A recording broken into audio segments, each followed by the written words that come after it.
This is Syreta Talks, episode 11. Thank you so much for coming back. I so appreciate you tuning in.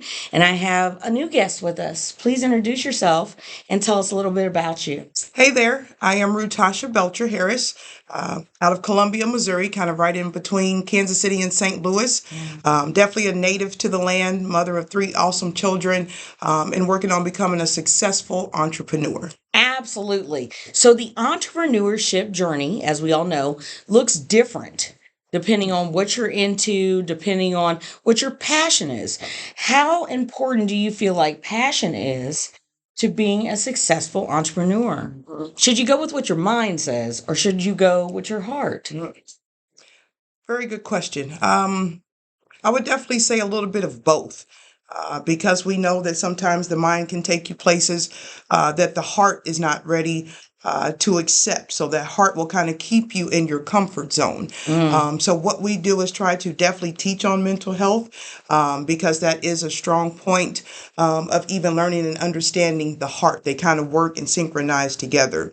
If your heart is in it, then you definitely know you're on the right path. That's right. That's right. Because a lot of people, when they lose that passion, or if they didn't have a lot of passion to begin with, I feel like it's harder. Would you agree? Absolutely. Okay, Yeah, okay. absolutely. Well, I know that we had talked a little bit about generational wealth.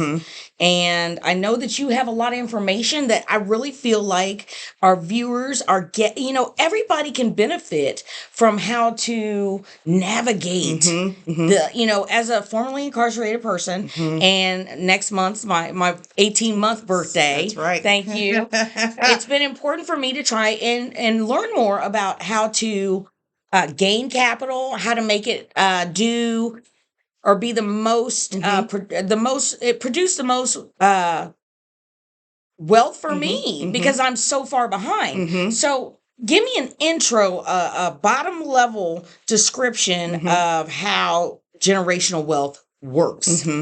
So it's just that generations. So what I have actually been doing, Syreta, to be honest with you, is tracking my history back. Okay. And sometimes you will run into a brick wall, but you kind of have to see where you come from to know where you're at, going. to know where you're going. Yeah. And so the at is us. The at is our generation. The going is the generations ahead of us or behind, our children. So we have to be in position and ready to pass that torch along to the next generation. Some of our ancestors come from farming, come from all type of entrepreneurship. So that's what that kind of that wealth stir up is in you. There is a difference between rich and wealth. There's a difference. Well, stop right there. What's the difference? So the difference that I've learned, and be more than happy to take on more insight on this, but the difference is rich is temporary. It is a temporary fix. You can get rich just like that. People win the lottery. Individuals may inherit too quick, and that makes them rich. Yes. There's ways to become rich. Stocks and bonds, options, those make you rich.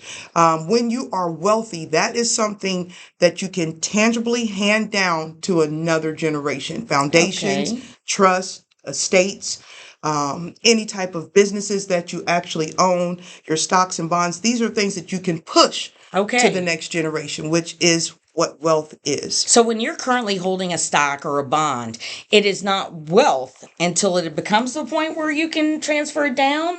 Or does it depend on how you're managing that? It depends on how you're managing it. And because that your money is depending on how everything else is going. So that can be taken or that can be given. True. So that's why, and I do have stocks and I do have bonds, and my dad's actually teaching me on options and things. Yeah. But it's kind of it's a rocky, risky type of business. It's nothing you can be up in the stock market today and you can be down tomorrow. Right. So that's nothing you can tangibly pass along because of its inconsistency. Yeah. What you do with it as it's gaining its momentum, then of course you take that and reinvest in something that is more tangible: land, homes, any type of brick and mortar buildings themselves, commercial property, things like that. Well, I just want to add in and let me know if you agree that I feel as though when we're building these, stocks, bonds, wealth, it however you want to interpret it, people get lost in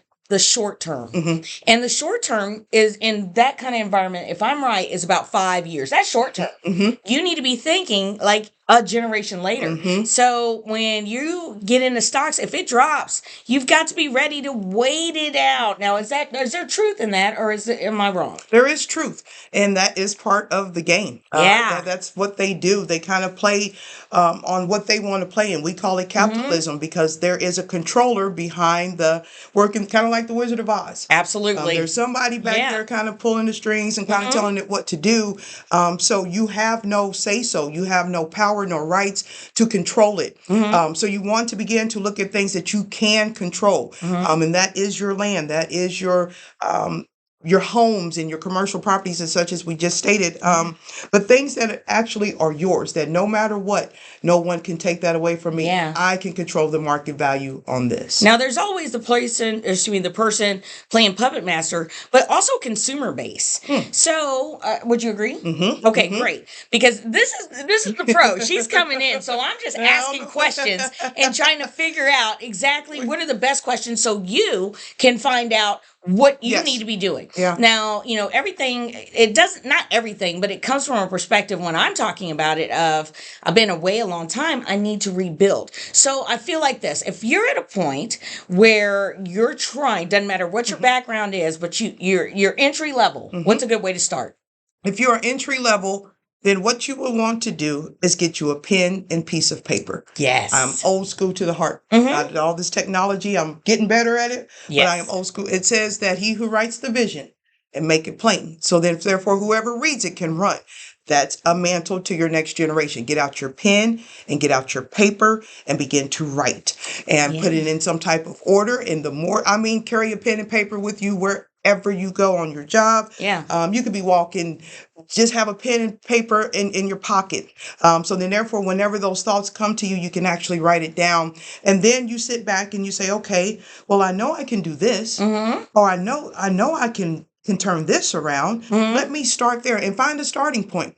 Don't overthink it. Don't overwhelm yourself with trying to keep up with the Joneses. There's corporations and things that have been set for years. So you don't want to try to compare yourself and get overwhelmed, because it can be overwhelming. Start where you need to start at for yourself. Okay, I just got out. I'm trying to get myself together. I know that I have potential. Where do I start? I know I'm a good speaker. That's right. I know I host great podcasts. I can start there. Yeah.